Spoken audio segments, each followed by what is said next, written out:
الحمد لله وكفى وسلام على عباده الذين اصطفى وصل على محمد كما تحب وترضى.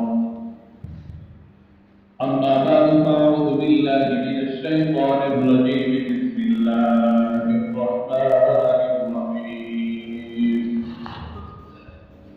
ليلة القدر خير من ألف شهر. صدق الله العظيم. اللهم صل على محمد وعلى آل محمد كما صليت على إبراهيم وعلى آل إبراهيم إنك حميد مجيد. اللهم بارك على محمد وعلى آل محمد كما باركت على إبراهيم وعلى آل إبراهيم إنك حميد مجيد. رب تعالیٰ نے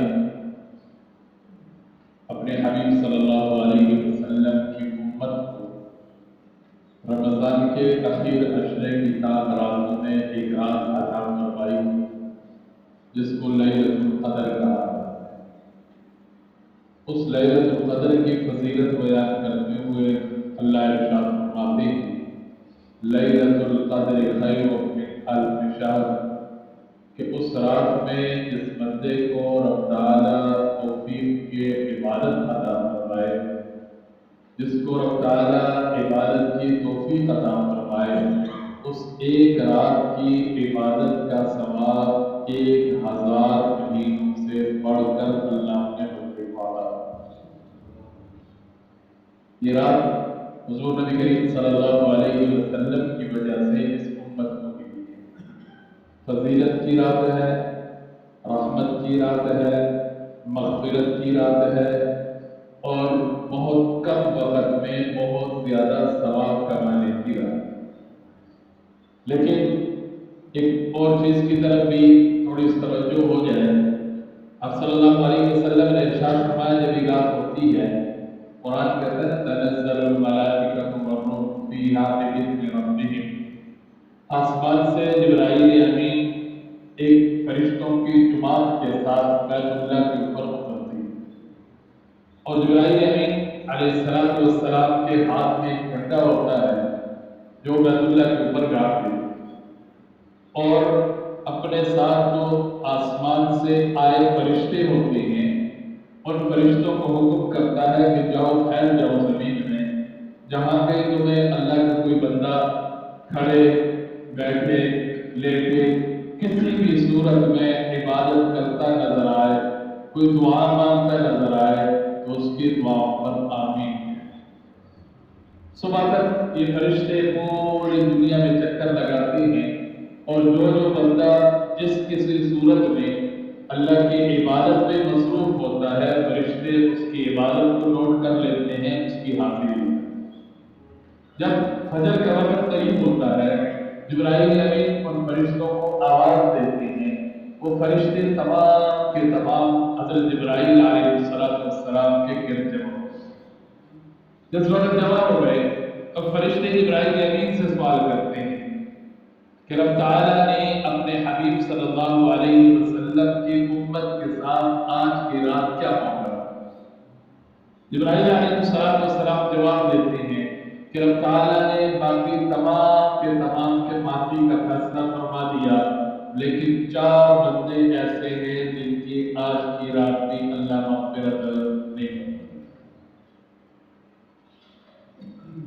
تھوڑا سا بندہ غور کر، اگر پوری رات میں عبادت میں کھڑا رہا، پوری رات میں نفل میں گزار گیا، پوری رات میں نے تلاوت میں گزار دی، لیکن خدا نہ خواستہ اگر میرا نام ان 4 ڈبوں میں سے کسی ایک میں آ گیا تو پھر یہ رات بھی میرے بخشش کا ذریعہ نہیں ہو سکتا۔ اور ہمیں بھی میں تھوڑی دیر پہلے سوچ رہا تھا کہ رب تعالیٰ نے معافی کا اعلان فرمایا، مغفرت کا اعلان فرمایا، لیکن جن 4 کی مغفرت نہیں ہوگی ان میں سے اس بندے کا نہیں ذکر جو نماز نہیں پڑھتا، اس بندے کا نہیں ذکر جو تلاوت نہیں کرتا، اس بندے کا نہیں ذکر جو ذکر اذکار نہیں کرتا، اس بندے کا نہیں ذکر جو مسجد کا عالم۔ چار کے چار وہ بندے ہیں جن کے عبادات نہیں بلکہ معاملات درست ہیں، معاشرت درست نہیں۔ رب تعالیٰ عبادات میں اپنے بہت سارے بندوں کو معاف فرما دیتے ہیں، بغیر توبہ کے بھی معاف فرما دیتے ہیں، بن مانگے بھی معاف فرما دیتے ہیں، لیکن جہاں تک بات آ جائے معاشرت کے معاملات کی تو وہاں جب تک بندہ توبہ نہیں کرے گا اس وقت تک اس بندے کے لیے معافی کا اعلان نہیں۔ وہ چار کون سی ہے؟ میں نے اس لیے تھوڑی تمہید بات دی کہ اگر ہم میں سے کوئی ایک ہے، اگر میرا نام اس لسٹ میں آ رہا ہے، ان چاروں میں سے کوئی ایک میں بھی بن رہا ہوں، تو مجھے ابھی توبہ کر لینی چاہیے اور وہ معاملہ بالکل صاف اور کلیئر کر دینا چاہیے، کیونکہ آج کی جو رات آ رہی ہے یہ رات کی کون سی رات ہے؟ ابراہیم علیہ نے اعلان فرمایا کہ وہ چار بندے جن کے رب تعالیٰ لیلۃ القدر میں بھی معافی کا اعلان نہیں فرماتے، اور میں سے پہلے نمبر پر قاطع الرحم، رشتہ داری توڑنے والا، ناطے توڑنے والا، رشتے توڑنے والا، بغیر کسی وجہ کی چھوٹی چھوٹی باتوں پر مہینے کے مہینے گزر جاتے ہیں، سال کے سال گزر جاتے ہیں، ایک دوسرے کا منہ دیکھنا بھی ہم گوارا، ایک دوسرے کے ساتھ بیٹھنے کے لیے ہم تیار ہیں، ایک دوسرے کے ساتھ صلح اور صفائی کے لیے ہم تیار ہیں۔ صلح کا نام ہی نہیں ہے میرے کتاب، بلکہ بعض اوقات اگر کہیں کسی سے کوئی صلح کی بات نہیں کی ٹھٹولیت کرتے تو اسے رہنے دے۔ کوئی خدا کے بندے قرآن میں اللہ ارشاد فرماتے ہیں وَالصُّلْحُ خَيْرٌ، تمہارا جو بھی ہے، جتنا بھی تمہارا کوئی جس کے ساتھ تمہارا معاملہ گڑبڑ ہے، لیکن انجام جو ہے وہ صلح کے بہتر ہے، اور دنیا کی زندگی میں بندہ اپنے معاملات صاف کر کے جائے، کیونکہ ہر بندے کو اپنا آپ ٹھیک نظر ہوتا ہے تو دوسرا جس جگہ بھی دیکھو جہاں بھی دیکھو ہر بندہ کہے یار میں ٹھیک ہوں، اور جب دنیا سے چلا جاتا ہے تو پھر کہتا ہے جی ہونا چاہتا ہے۔ اچھا تو بندے نے کہا تھا کہ یہ لفظ سننے کے لیے کہ بندہ بہت اچھا، سیدھی بات ہے، بندہ مرے نا تو پھر کہتے ہیں جی بڑا اچھا۔ زندگی کوئی بھی کسی کو اچھا کہنے واسطے تیار ہے۔ حضرت ابراہیم علیہ اعلان کرتے ہیں پہلا وہ بندہ جس کے ساتھ کسی کا کوئی معاملہ ہے، اور آپ صلی اللہ علیہ وسلم نے اس کی بڑی فضیلت بیان فرمائی، ایک بندہ حق پر ہے، اس کے باوجود وہ لڑائی کو ختم کرنے کے لیے، جھگڑے کو ختم کرنے کے لیے قدم آگے بڑھاتا ہے۔ آپ صلی اللہ علیہ وسلم نے ارشاد فرمایا میں ایسے بندے کے لیے جنت کے درمیان گھر کا ضامن بنتا ہوں، اس کو جنت کے درمیان اللہ سے گھر لے کر دو۔ تو پہلا قاتل الرحم۔ دوسرے نمبر پر آپ صلی اللہ علیہ وسلم نے ارشاد فرمایا عاق الوالدین، والدین کا نافرمان، جتنا بڑا نمازی بن جائے، جتنا بڑا تہجد گزار بن جائے، جتنا بڑا قاری صاحب بن جائے، جب تک والدین راضی نہیں ہوں گے، والدین کا فرمانبردار اور اطاعت گزار نہیں بنے گا، اس کے لیے اس مغفرت والی رات کی معافی کا اعلان۔ اب جتنے نوجوان ہیں سارے کو سن باتوں بات ہم کہہ رہے تھے والدین ساڑھے واسطے کی،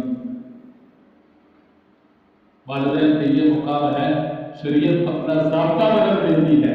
اگر کوئی بندہ کسی کو قتل کر دے، ناحق مار دے، تو شریعت کے ضابطہ اور اصول ہے کہ قاتل کو قتل کیا جائے قصاص۔ لیکن جہاں باپ بیٹی کا مسئلہ آ گیا، خدا نہ خواستہ اگر باپ نے بیٹی کو کچھ کہہ کے اس کو مار دیا، شریعت باپ کو مارنے کا حکم نہیں ہے۔ انت ومالک لابی، آپ صلی اللہ علیہ وسلم فرمایا جا رہی تو تیرا مال تیرے ہاتھ میں، تو آگے بڑھ جا ٹھیک ہے۔ آپ کو والدین۔ تیسرے نمبر پر آپ صلی اللہ علیہ وسلم نے ارشاد فرمایا مدمن الخمر، جو بندہ نشے کا عادی ہے، خاص طور پر شراب کا ذکر ہے، جو بندہ شراب کا عادی ہے، جب تک اس شراب سے توبہ نہیں کرے گا تو اس بندے کے لیے معافی کا اعلان ہے۔ اور نمبر 4 پر آپ صلی اللہ علیہ وسلم نے ارشاد فرمایا مشاہد دوسرے کے لیے دل میں کینہ رکھنے والا، دوسرے کے لیے دل میں میل رکھنے والا، دوسرے کے لیے دل میں غلط جذبات رکھنے والا۔ اب صلی اللہ علیہ وسلم نے حضرت انس رضی اللہ تعالیٰ کو خطاب کیا، یا بنی کہہ کے خطاب کیا، میرے بیٹے ھذا من سنتی، یہ میرا سنت طریقہ ہے۔ یا رسول اللہ کون سا سنت طریقہ ہے؟ ان تصبح وتمسی وليس في قلبك غش لأحد، کہ تیرا دن اس طرح گزرے کہ تیرے دل میں کسی کے لیے زہر، کسی کے لیے برائی، کسی کے ساتھ کوئی کینہ، کسی کے لیے کوئی بغض۔ آپ صلی اللہ علیہ وسلم نے جبرائیل میں اعلان کرتے ہیں، آپ صلی اللہ علیہ وسلم نے ارشاد فرمایا کہ چوتھا وہ بندہ جس کے لیلۃ القدر میں بھی مغفرت نہیں ہوتی، وہ بندہ جو دوسروں کے لیے دل میں کینہ رکھتا ہے۔ کوشش کرنی چاہیے۔ دیکھیں ذرا، رشتے توڑنے والا، نمبر 2 والدین کا نافرمان، نمبر 3 شراب کا عادی، اور نمبر 4 دوسروں کے لیے دل میں کینہ ہے کہ تعلق گزار، کوئی عبادت گزار، کوئی فلانا، کوئی فلانا، کوئی فلانا۔ اس واسطے جنہیں اسی اپنے عبادت پر توجہ کرتے ہیں، نماز پر توجہ ہے بہت اچھی بات ہے، روزوں کی طرف توجہ ہے بہت اچھی بات ہے، اسی طرح مجھے اپنے معاملات اور معاشرت کو بھی درست کرنا پڑے گا، تب جا کے اللہ کی طرف سے معافی پائے گا۔ کوشش کریں گے انشاءاللہ، اللہ مجھے آپ کا بڑی نصیب فرمائے۔ آمین۔ الحمدللہ رب العالمین والعاقبۃ للمتقین والصلاۃ والسلام علی رسولہ الکریم وعلی آلہ واصحابہ اجمعین۔ رب کریم رمضان کا آخری عشرہ ہے، اللہ اس دن بھی گزرتے جا رہے ہیں، ہم اپنے نالائق کی وجہ سے اللہ تیرے رحمت کی، تیرے مغفرت کے مستحق نہ بن سکے۔ رب کریم اپنے فضل سے ہمیں معاف فرما، جن جن گناہوں کا ذکر ہوا ہے اللہ گناہوں سے سب کی حفاظت فرما۔ رب کریم اگر ان میں سے کسی ایک گناہ میں ہم میں سے کوئی ایک مبتلا ہے، ہم اس گناہ سے توبہ کرتے ہیں، اللہ ہمیں معاف فرما، اللہ ہمیں معاف فرما، بھائیوں کے آپس میں صلح کی توفیق نصیب فرما، یا اللہ والدین کے فرما بردار بنا، اللہ ہم سب کے نشے سے سب کی حفاظت فرما، اللہ سب کے دل کو صاف رکھنے کا سب توفیق نصیب فرما، ہمیں صاف دل انسان بنا، ہمیں صاف دل انسان بنا، ہمیں صاف دل انسان بنا۔ رب کریم تجھ سے مانگتے جتنے ہمارے عزیز و مبارک قوم کے سب کے مغفرت کے قدر میں فرما، قاری صاحب کے درجات کو بلند فرما، جنت الفردوس کا فیصلہ فرما۔